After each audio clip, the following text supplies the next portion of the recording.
Not a lot has changed. I still really love skiing. I still go out there and build my own jumps, whether it's for filming or to slide down handrails in a city, and still pretty similar mentality when it comes to skiing.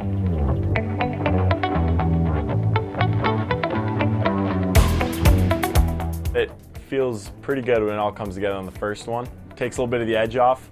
Wish I could have followed it up with an even better run after, but you kind of have this big adrenaline come down after landing your first run. So usually it doesn't work out for me that way. Usually I land my stuff in like the last run. So it felt good to get it done on the first one. I think it's just the rarity of the Olympics. You know, every 4 years you get one shot.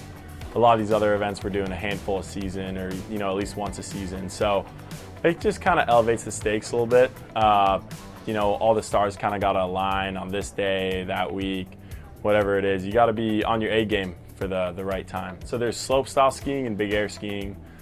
Big air is one big jump, and you get usually 3 runs to land your 2 best tricks. They have to be slightly different. And then slopestyle is a series of jumps and a series of rails kind of all tied together into one run.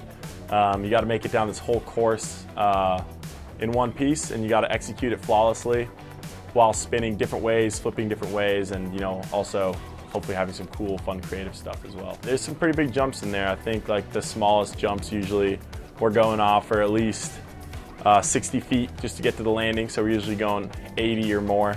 And then the rails are like another, they're usually 30, 40, 50 feet long, so you got to balance at the end of them, and it's not always easy to perfectly slide to the end of the rail, so it's a lot of factors playing to slopestyle for all the stars to align to get a perfect run. I don't know about opposite sides, but they're spaced out enough. Obviously, I think we do slopestyle first, get a couple days off, and then big air next. But by the time we do all the practice days for both events, it pretty much spans most of the Olympics, so we'll be there for a while. It all starts somewhere. For me, it started off just having fun with my brother and my friends, skiing the local little resorts near where I grew up in Switzerland.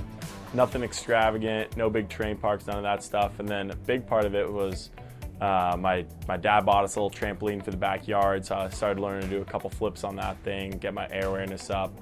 And then also, we had a hill behind our house, and it'd snow every now and then, and I built a bunch of rails out of old wood scraps and PVC pipes I'd find in junkyards, and kind of just nailed them together and built a little terrain park so I could ski after schools, because we didn't live close enough to ski resorts after school. So after school I'd ski on the hill behind the house when there was snow, and then weekends we'd go up to the resorts.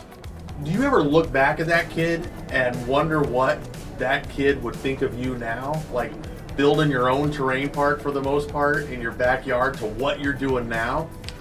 Yeah, I mean, looking back, that kid would be pretty surprised I'm sitting where I'm sitting. He'd be pretty proud, I think, but not a lot has changed. I still really love skiing. I still go out there and build my own jumps, whether it's for filming or to slide down handrails in a city, and still pretty similar mentality when it comes to skiing. How do you keep up, or how do you stay ahead of the curve? Definitely. Think about that all the time. That's just kind of, part of what freestyle skiing is about. It's such a young sport that it's just constantly going up and up and up and up. So for you to stay ahead of the curve or keep up with the curve, it's tough. You spend a lot of time on snow. You better make sure you love it, because if you don't love it, you're not going to want to ski enough to stay good at it. So for me, luckily, it's kind of been a natural progression of just my career and staying in the flow of things. I've never had to think about it too much in that sense, but you're always trying to figure out the next trick, trying to figure out how you put a twist on things. What trick could you do better? What's the move you want to work on for next year? So that stuff is, you're thinking about it, but it comes naturally if you love the sport enough, And sometimes establishing a trick, right? Like coming up with something.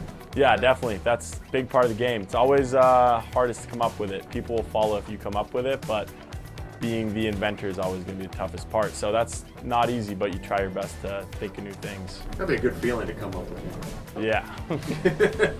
I've done it a couple times. Yeah, you have. Yeah, I've done it a couple times. And then everyone's like, yeah, I'm going to try that. Yep, that'll happen sometimes. But it's a compliment is what it is. People want to follow in your steps, and I think the main thing is you make something look fun, and if you make it look fun, your other competitors are going to want to try it, and you're going to inspire kids around the world to do it. So if you're trying something new, making it look new and having fun doing it, that's kind of how you're going to get the most people following you, I guess. Speaking for myself, I don't follow a lot of these sports that closely, whether it's summer or winter. I focus on myself, on my skiing, but when I'm at the Olympics, I'm going to cheer for my random teammate who I met who does curling or hockey, which I don't know much about, but I was able to meet them, hear about their story, and I'm going to root for them as a person.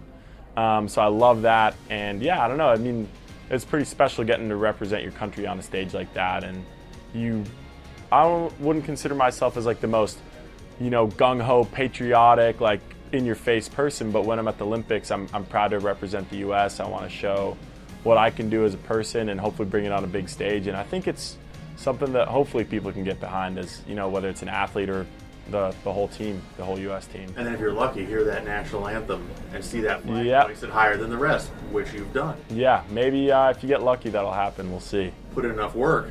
Exactly. And get lucky. Yes, exactly. Bit of both. It's always a lot of work and a bit of luck.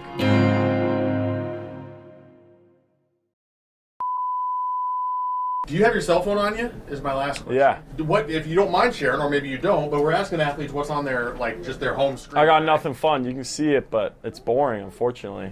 Sometimes that's what we hear, and then it's like, oh. Tell me that's not boring.